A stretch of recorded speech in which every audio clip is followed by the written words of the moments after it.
Today we are building our new kitchen table so that we can stop using the plastic bar table we've been eating on for months.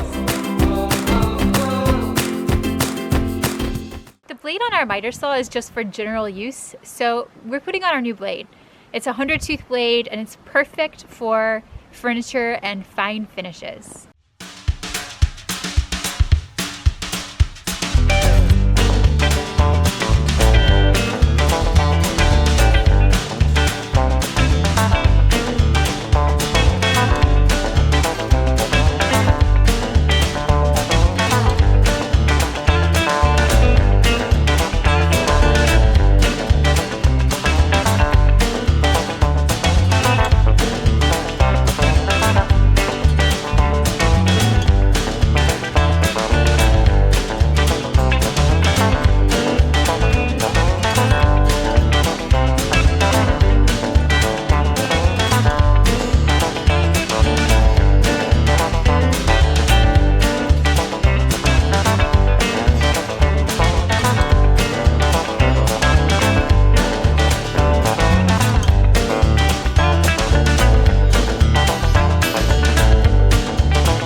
So we cut all of our wood. The saw blade is really nice. It has a very, very fine finish. Super smooth. Not a lot of little splinters sticking out on a pretty thick piece of wood. This is a 2x6, but as you can see, it's nice. And the 100-tooth blade did a really good job. So now we're going to take it inside and start putting the table together, which is the payoff. Tails, are you keeping all these girls in line in here?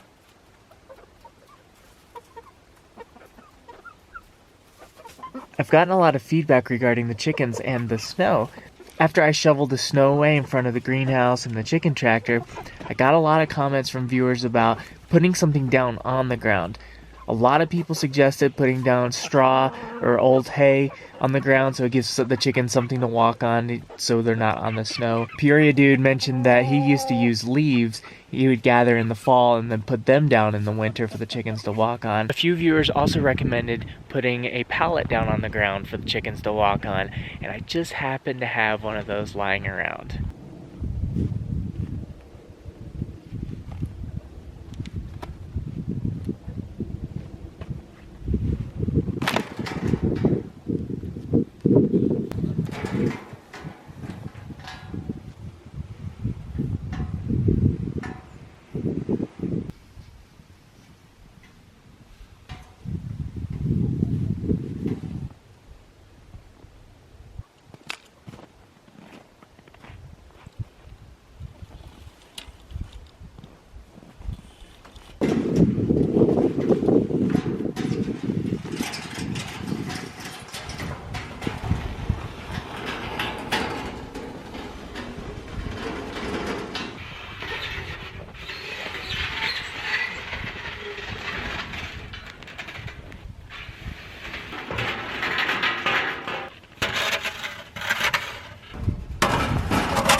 Right here, they have the little yard area I shoveled for them a few days ago. So I put the pallet just outside of that so they'd have a little extended area. I attached this to the pallet at the end of the summer to serve as a shade for the chicken's waterer, but now I have it oriented north so that panel right there can serve as a little bit of a windbreak because most of our winter winds are coming out of the north, it seems. We cut all our wood and we're going to start by building the base of the table.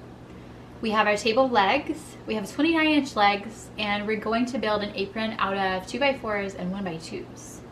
The final dimensions of our table should be 54 by 33, and we are pretty excited to put it together.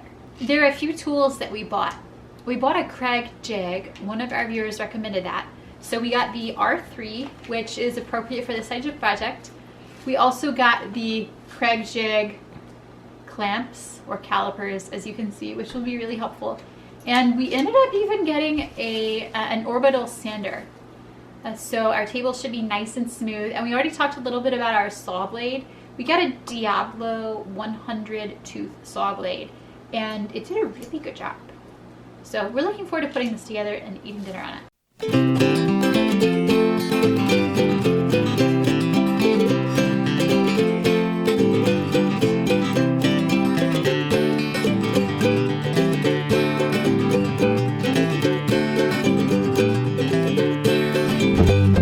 This will be the top of our table. I put it here to make sure that we had the right pieces selected before we do any drilling at all, and that they're in the right order. Just a couple of small imperfections, nothing noticeable. If we need to, we can fill it in with a filler. And now we're gonna build the frame. Yep, sure.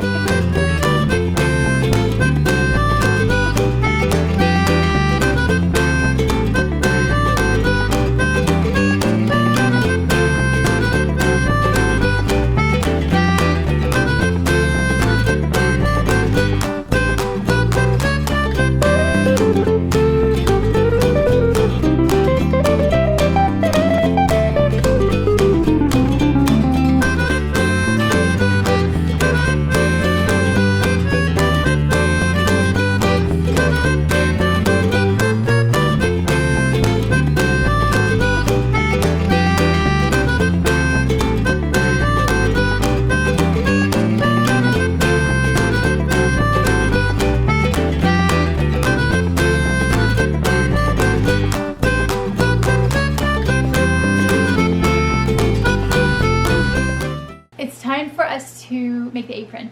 And what we're going to do is screw 2x4s into the leg, just like this. But what we need to do first is make pocket holes. And we've never made pocket holes before. So we have our Craig Jig R3, a clamp, obviously the drill bit. This was about a $70 investment. I've adjusted the R3 in two ways. One, I've adjusted the bottom of it for the thickness of our wood. And then I have adjusted the length of the drill bit for the length of the depth of the wood as well. So what we're going to do is clamp the Craig Jig to the wood so that it doesn't go anywhere. I'm going to put it right in the middle, and then we're going to screw it in. We'll use our new drill like this to create pocket holes into the wood. And never did pocket holes before. That's right. And then we will drill we'll drill screws. We'll screw this into this. We're going to create some other pocket holes. We actually want to do the same thing going in this direction because we need to secure the apron to the tabletop itself. So we're going to do that with some additional pocket holes, just like this. Now hold it in place. Hold on.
much better. Yeah, we're gonna eat on it tomorrow for sure.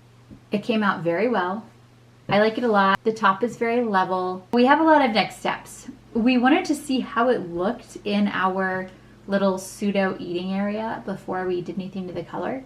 And it looks really pretty. Thank you. It looks very pretty, but it's totally unfinished. So I've seen a lot of examples where people stained the top sort of a walnut color and then painted the legs white or distressed them. So we will very likely stain the top sort of a walnut color, maybe a little bit lighter. Our chairs are walnut, so we want them to match. And then maybe stain the legs and then distress them with some white paint and sandpaper. That would look good. We haven't done that now because... Do you guys like the table? Do you like the table? You might if you even pick yes. So pick it. So pick yes. No matter what. I think what he means is write a comment saying, yes, I like the table, or offer suggestions for what we can improve. And we all love this table. I'm so glad you like the table. So far, we all like the table. So next steps, staining. Well, first sanding and then staining. And we haven't done that yet because it's really cold here. We kind of need to wait until there's not a thread of snow so that it can dry properly. When we do that, we'll put the card table back up for 3 or 4 days. One of the reasons that I really like this project is that today is the anniversary of my father's death. He died a year ago, and he loved building things. And the last project he worked on before he died was a massive table. So it seemed like a good homage to him, good way to remember him and his craftiness. And it also gives us a place to eat 3 meals a day. So sentimental as well as useful. And